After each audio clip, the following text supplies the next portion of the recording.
어서 오세요. 반갑습니다.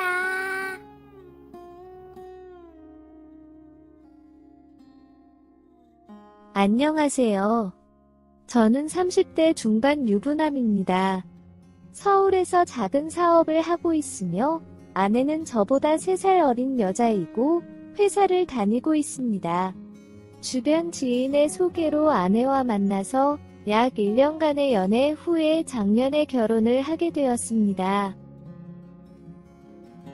결혼을 준비 및 상견례 자리에서 저와 동갑내기 처형을 처음 만나게 되었습니다. 언니가 있다는 사실은 알았지만 저와 아내가 연애할 당시에 처갓집에 여러 번 갔었지만 그때는 처형이 해외에서 유학 중이어서 실제로 만나지는 못했습니다. 성격도 너무 좋으셨고 동갑이라서 그런지 편하고 좋았습니다. 게다가 같은 나이라서 그런지 대화나 아는 것들에 대해서 통하는 것도 많았고요. 저희가 결혼하고 몇 개월쯤 지났을 때쯤 처형이 유학을 끝내고 완전히 한국으로 돌아왔습니다. 여러 가지 이유로 공부도 더 할 상황도 못 되었고 게다가 거기서 만나서 결혼까지 하려던 분과도 헤어지면서 완전히 마음을 정리하시고 오신 것이었습니다. 한동안은 처갓집에서 장인 장모님과 지내시다가 답답하시고 힘드셨는지 저희 동네 근처로 이사를 오셨습니다. 그런데 특별한 직업도 없고 통역 및 번역 아르바이트를 하시면서 집에만 계십니다. 좋은 자리를 몇 번 소개해드렸지만 그동안 공부만 하면서 자기 인생을 허비했다면서 일단 놀면서 쉬고 싶다고 하였습니다. 그런데 그것도 하루 이틀이지. 혼자서 집에만 있으니 엄청 답답하고 심심하셨던 것 같습니다. 어느 날 퇴근하고 일찍 집에 들어갔는데 아내랑 벌써 얼큰하게 취해 있었습니다. 얼마나 마셨는지 똑바로 걷지도 못할 정도였고 집이 떠나가라 마이크로 노래를 부르고 있었습니다. 제 와이프도 어디 가서 흥으로 안 뒤처지는데 처형도 만만치 않았습니다. 흥자매들인데 요즘 시국의 노래방을 못 가니 집에서 이러고 노는 것 같았습니다. 어지러 놓은 거 치우고 다 먹은 거 정리하고 밥 먹으려고 식탁에 앉으니 다른 안주 시켜서 같이 술 마시고 놀자고 둘이서 있는 애교 없는 애교다 부리는데 별 수 없이 다음날 출근임에도 불구하고 같이 신나게 마시고 놀았습니다. 결국 그 둘은 만취를 하였고 침대에서 둘이서 껴안고 잠이 들었습니다. 저는 광란의 술파티 흔적들을 정리를 하고 거실에서 잤습니다. 다음날 제가 출근할 때까지 못 일어나길래 해장하라고 콩나물국까지 만들어 놓고 출근을 하였습니다. 늦은 오후쯤 다 돼서야 아내와 처형에게 미안하다고 잊어달라고 여러 문자들이 왔습니다. 그 일이 있는 후부터 처형이 즐거웠는지 저희 집에 자주 놀려왔습니다. 물론 놀려올 때마다 만취 술판을 벌인 것은 아닙니다. 커피와 케이크를 두고 몇 시간의 수다도 하고 슬픈 영화를 보면서 같이 부둥켜 안고 울고 그 밖에 게임도 하면서 나름 둘이서 재미있는 시간을 보냈습니다. 하지만 점점 찾아오는 날이 많아지기 시작했고 지난번에는 일주일 내내 놀려왔습니다. 저도 퇴근하면 쉬어야 하는데 퇴근하고 온 남편 저녁상까지 아내가 차려주길 바라는 것은 아니지만 퇴근하고 온 남편에게 아내와 처형 술상을 차리게 하고 심부름 시키고 같이 놀자며 쉬거나 잠도 못 자게 하는 것은 정말 아니라고 생각합니다.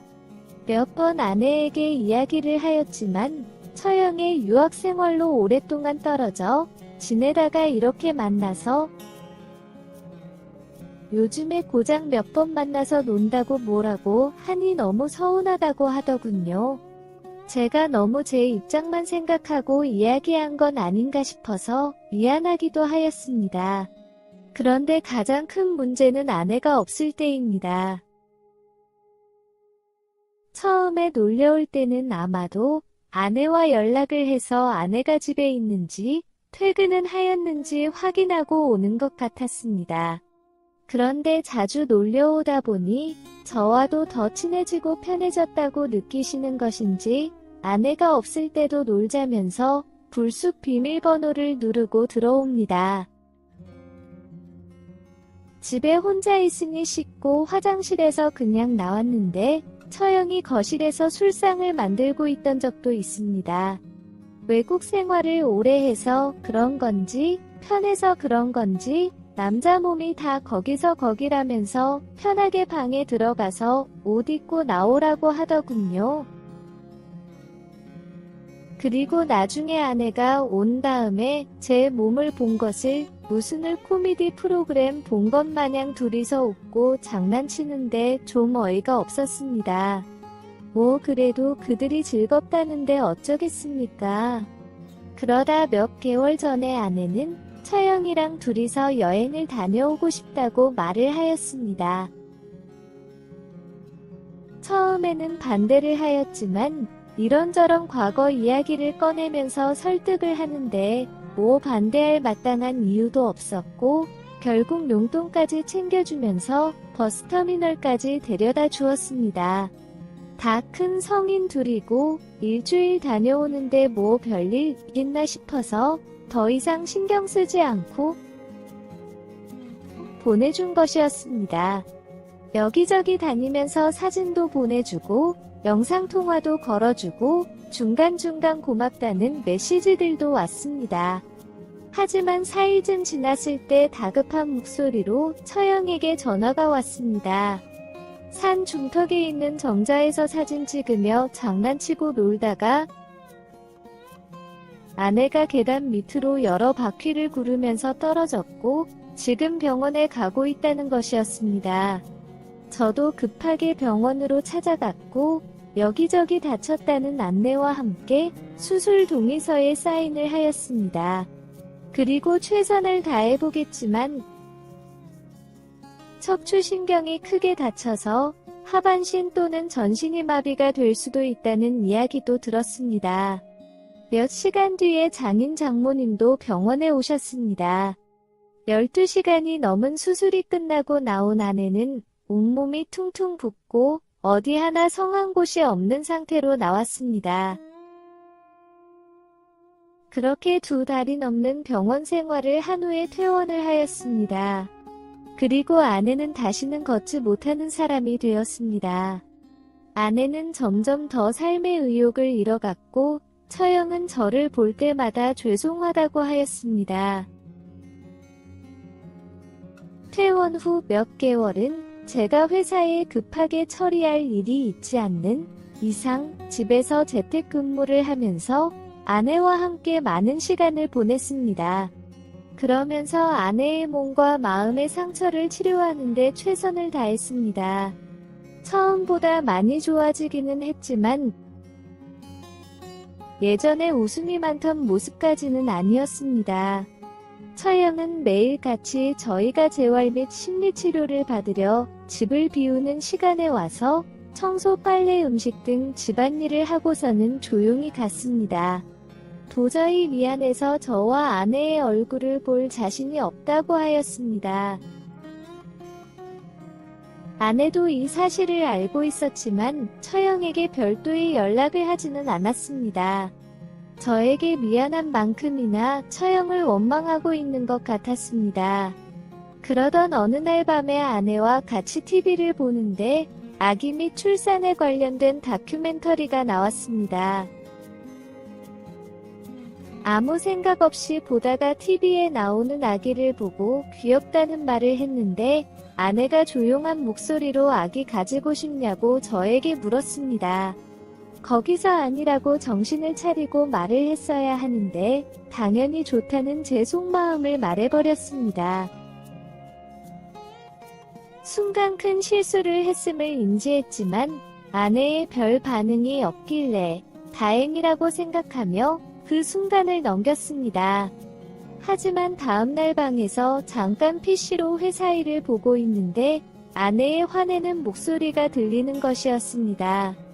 처형에게 전화해서 언니 때문에 아기도 못 가지게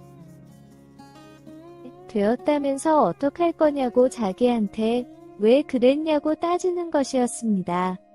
스피커폰 너머로 들려오는 처형은 미안하다는 사과와 함께 아무 말도 하지 못하고 있었습니다. 제가 급하게 들어와 뭐 하는 거냐며 아내의 전화를 빼서 처형에게 대신 사과를 하고 끊었습니다. 그리고 제가 실언을 한 거라며 미안하다고 잊어달라고 사과를 하였습니다. 하지만 처형을 향한 아내의 원망과 하소연은 끝나지 않았고 결국 처형이 저에게 만나자는 연락이 왔습니다. 언제까지 제가 회사도 못 가고 집에 있을 수도 없고 그렇다고 아내 혼자만 집에 둘 수도 없으니 처형이 와서 다 챙기겠다는 것이었습니다.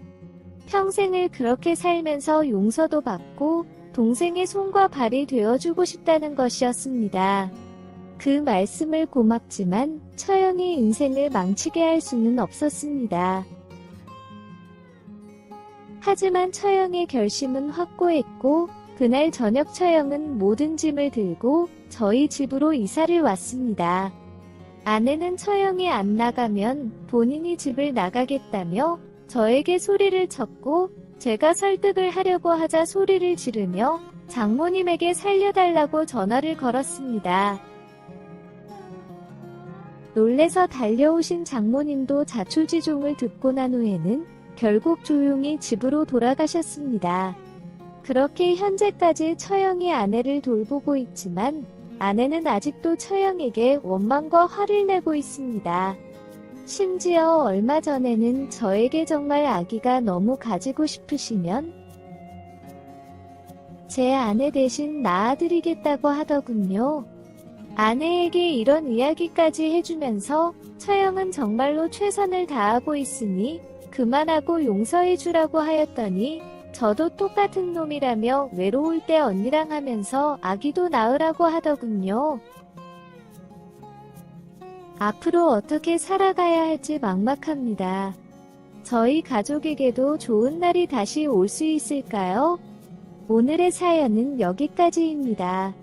구독과 좋아요, 알림 설정 부탁드립니다. 긴 글을 읽어주셔서 감사합니다. 구독과 좋아요 꾹꾹 눌러주세요. 꾹꾹. 알림 설정도 꾹꾹 눌러주세요.